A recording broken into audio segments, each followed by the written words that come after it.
Olá, esse é o Escutando Ferenczi, a arte da psicanálise, um podcast que ajuda a entender a psicanálise de um jeito autêntico, irreverente e empático, mesmo quando você não está no divã.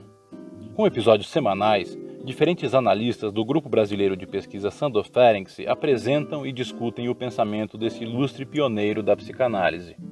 Coloque seus fones de ouvido e seja bem-vindo. Olá, meu nome é Clarice Tesch, psicóloga, psicanalista, membro pleno do Centro de Estudos Psicanalíticos de Porto Alegre e membro do Grupo Brasileiro de Pesquisa Sandor Ferenczi.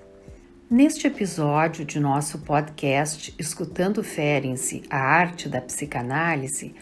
vamos falar da elasticidade da técnica, ou seja, até onde podemos ou precisamos adaptar os padrões da técnica psicanalítica para melhor atender a quem busca auxílio na psicanálise, questão que tanto ocupou a mente deste autor. O nome de Ferenczi, um dos pioneiros na história da psicanálise, ficou para sempre associado às questões do trauma infantil e das experiências com a técnica. Ferenczi ficou conhecido como analista dos casos difíceis, devido aos casos mais graves que ele atendia e para os quais a técnica psicanalítica padrão não dava conta. Este texto, denominado A Elasticidade da Técnica Psicanalítica, publicado em 1928, se encontra no quarto volume das obras completas desse autor e se originou de uma conferência que Ferenczi pronunciou num ciclo de palestras da Sociedade Húngara de Psicanálise. Para situar melhor o momento em que foi escrito, cabe lembrar que um pouco antes, Ferenczi viajou aos Estados Unidos, onde permaneceu alguns meses, realizando uma série de palestras em Nova York e Washington a convite de universidades americanas. Ferenczi sempre escreveu e publicou muito, porém no ano anterior a essa viagem publica apenas 2 artigos, sendo que no ano em que viaja não fez nenhuma publicação, o que para Balint, seu ex-analisando e amigo, indicava uma crise, pois nessa época seus conflitos com Freud haviam se intensificado e ele se sentia isolado e sem apoio dos colegas. O texto, A Elasticidade da Técnica Psicanalítica, que foi publicado após retornar dessa viagem, contém uma crítica à rigidez do posicionamento técnico praticado pelos analistas de então, atribuindo essa postura às próprias reações contratransferenciais e resistências do analista, enfatizando a necessidade de mudanças na atitude analítica fria e distante que deveria se adequar às características e peculiaridades do paciente, ideias que já vinham aparecendo em seus escritos nos últimos anos. Ferenczi tinha a convicção de que se uma pessoa procurava por tratamento psíquico e permanecia depositando alguma expectativa de receber ajuda através desse método, caberia ao analista encontrar a técnica mais adequada para auxiliá-lo. É a partir deste momento que passa a desenvolver mais suas próprias ideias também sobre as questões do trauma infantil, o que, consequentemente, teve repercussões na clínica, quando percebe que o próprio tratamento poderia ser traumático ou retraumatizante, como ele diz, se o analista não tivesse o cuidado e o tato necessários na condução do processo. Nessa época, Ferenczi já tinha praticado a chamada técnica ativa, que tinha o propósito de estimular a atividade do paciente para poder tratar e vencer as resistências. A técnica ativa trouxe num primeiro momento um entusiasmo muito grande, pois parecia trazer a possibilidade de cura de uma maneira mais rápida e eficaz. Mas sua prática acaba se revelando nem tão promissora assim, pois Ferenczi observa uma certa atitude passiva por parte dos analisantes que ele entendeu como sendo uma repetição na transferência da conduta passiva e submissa de uma criança traumatizada. Vê-se, portanto, que o texto da elasticidade da técnica já continha seu pensamento a respeito da teoria do trauma, mais propriamente no que se refere aos riscos provocados pelas respostas contratransferenciais do analista, pois sua atitude fria e distante poderia repetir a situação traumática ao invés de tratá-la. O autor levanta então a questão do tato psicológico, um ponto central neste texto, que é a capacidade que o analista deveria desenvolver para sentir com o paciente, o que lhe sinalizaria saber o que, como e quando deveria comunicar alguma coisa, evitando interpretações prematuras, intelectualizações ou silêncios desnecessários que só aumentariam as resistências, causando um sofrimento inútil que muitas vezes faria o paciente desistir da análise. Ferenczi preconiza que para trabalhar sem provocar mais resistências do que as inevitáveis num tratamento, o analista deve ser capaz de usar este tato psicológico, sua capacidade de sentir com o paciente, se colocando no lugar do mesmo, mas afastando sua libido do paciente por um momento antes de fazer uma intervenção, para primeiro avaliar a situação e não se deixar levar por sentimentos contratransferenciais inconscientes. Ferenczi percebe e alerta para os perigos que representam o analista que não foi suficientemente analisado, pois se este não tiver seu narcisismo bem tratado, pode se cegar, impedindo-se de perceber as resistências do analisando, pois mesmo quando este proclama uma fé entusiástica no tratamento, diz, literalmente, que esta fé esconde quase sempre uma boa dose de desconfiança, cuja voz o doente procura abafar mediante promessas de cura impetuosamente exigidas de nós, os analistas, o que poderia nos acionar a agir contratransferencialmente para atender às suas demandas.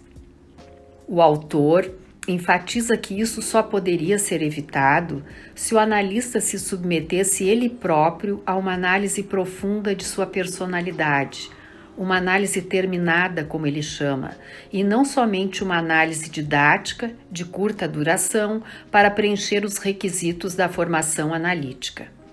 Podemos ver, então, a importância que Ferenczi coloca na análise pessoal do analista, que ele denomina precisamente como sendo a segunda regra fundamental da psicanálise. Somente uma análise pessoal em profundidade permitiria ao analista tolerar e acolher todas as manifestações do paciente, inclusive as provocações e hostilidades, sem se deixar capturar pelas mesmas, agindo de maneira benevolente e cautelosa e mantendo-se sempre na posição analítica abstinente e compreensiva, o que ele equipara à figura do boneco João Teimoso, não se deixando perturbar pelas flutuações da transferência do paciente. Denuncia que os analistas não suficientemente analisados poderiam atuar sua contratransferência reagindo com interpretações excessivas, intrusivas e inadequadas que só alimentariam ainda mais as resistências do paciente. Já o uso do tato psicológico poderia guiar as intervenções do analista, permitindo que se possa manter uma distância afetiva adequada, nem a mais a ponto de se transformar em frieza, nem a menos a ponto de impedir a discriminação. Chama a atenção também para a importância da sinceridade do analista, como fator fundamental para o processo de cura,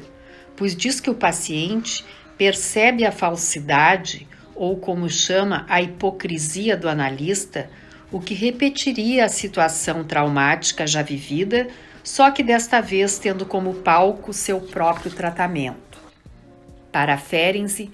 a capacidade do analista de reconhecer e admitir seus enganos, a modéstia do analista, como ele diz, é parte do processo de cura, não como expressão de uma simples modéstia, mas como forma de estabelecer uma relação de confiança no setting, restaurando a afetividade que foi sendo deixada de lado nas análises da época a título de neutralidade. Para ele, a análise implica uma relação pessoal e autêntica entre analista e paciente. E a única forma para que o sujeito possa ser ajudado é através de uma atmosfera de autenticidade e confiança que fortalece a relação e possibilita o êxito do tratamento. Critica o excesso de interpretações, pois entende que o analista deve criar um espaço para que o próprio paciente possa, ele mesmo, realizar o trabalho de interpretação com a mínima ajuda, e que isso só se torna possível se o analista não insistir em fazer interpretações e intervenções, muitas vezes desnecessárias ou até superegóicas, sendo que somente uma espécie de desconstrução de superegos, tanto do paciente quanto do analista, pode contribuir para o processo de cura, pois o superego do paciente não pode ser apenas substituído pelo de outro, ou seja, pelo superego de seu analista. Complementa então que as intervenções excessivas fazem parte do que ele chamou de doenças de infância do analista, pois são respostas contratransferenciais de aspectos inconscientes e não suficientemente tratados. Neste ponto, o autor retoma sua crítica à técnica ativa, esclarecendo que apesar de que o que prescrevesse como atividade se referia ao paciente, pois era este que deveria ser ativo, finalmente chegou à conclusão de que o analista deve se limitar apenas a interpretar as tendências para agir, escondidas ou inconscientes, para que o sujeito supere suas inibições, sem insistir em medidas coercitivas, nem mesmo sob a forma de conselhos, pois diz que se formos suficientemente pacientes, o próprio doente, no seu tempo, acabará por arriscar uma tentativa de superar suas inibições. Fala então na importância da translaboração, ou seja, o processo que permite que o sujeito, durante o tratamento, a cada nova compreensão, revise todo o material anterior, reconstruindo as partes essenciais do edifício que já construiu em análise, e isso não só com relação à sua história de vida, mas também com relação às experiências vividas no próprio tratamento, o que possibilita que o paciente, antes mesmo de se separar de nós, desvie seu olhar da análise para finalmente dirigi-lo para as tarefas da vida real. Diz então que abordará uma questão que certamente ainda não foi falada até então, e que ele chama de metapsicologia dos processos psíquicos do analista,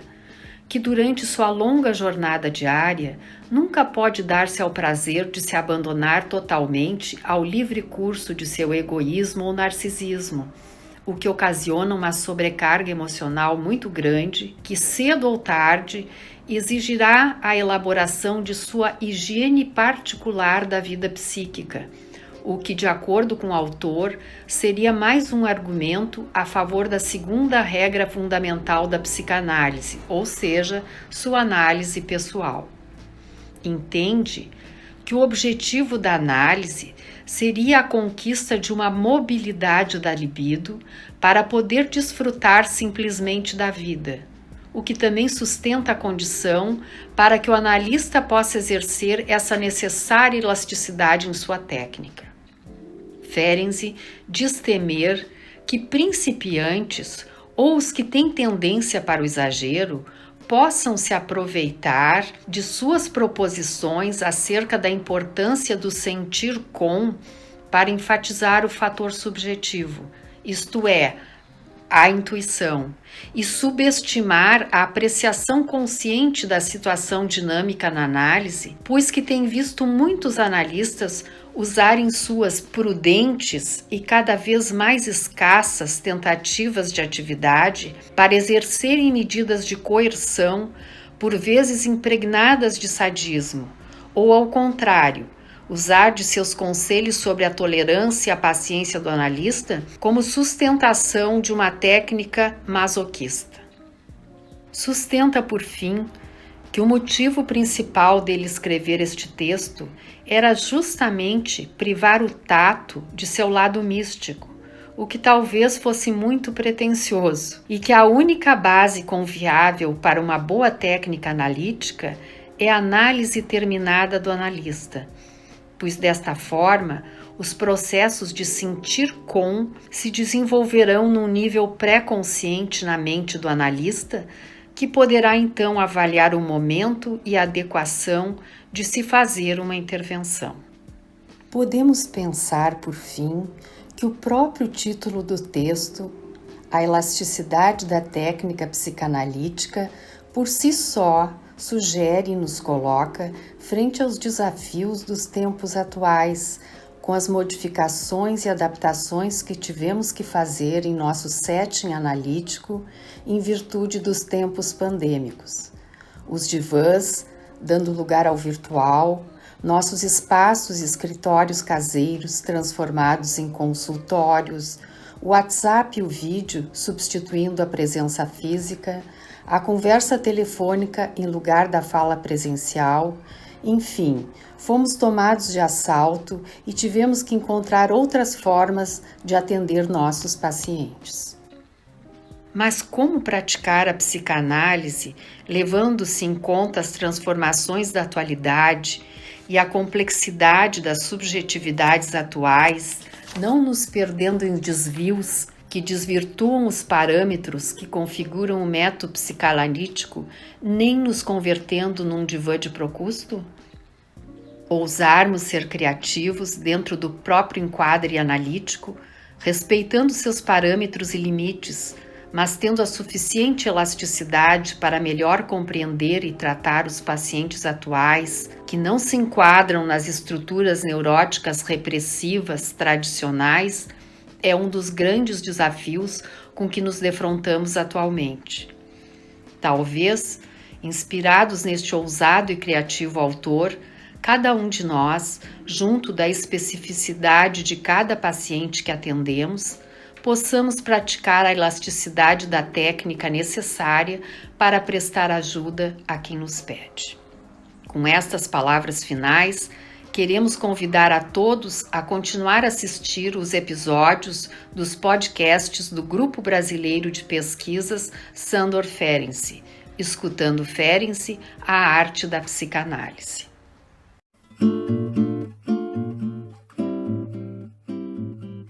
Esse foi o Escutando Ferenczi, a arte da psicanálise, um podcast organizado pelo Grupo Brasileiro de Pesquisa Sándor Ferenczi. Os episódios do Escutando Ferenczi são publicados toda sexta-feira. E para quem quiser saber mais sobre o nosso grupo e atividades, estamos também no YouTube e no Instagram. Até a próxima semana!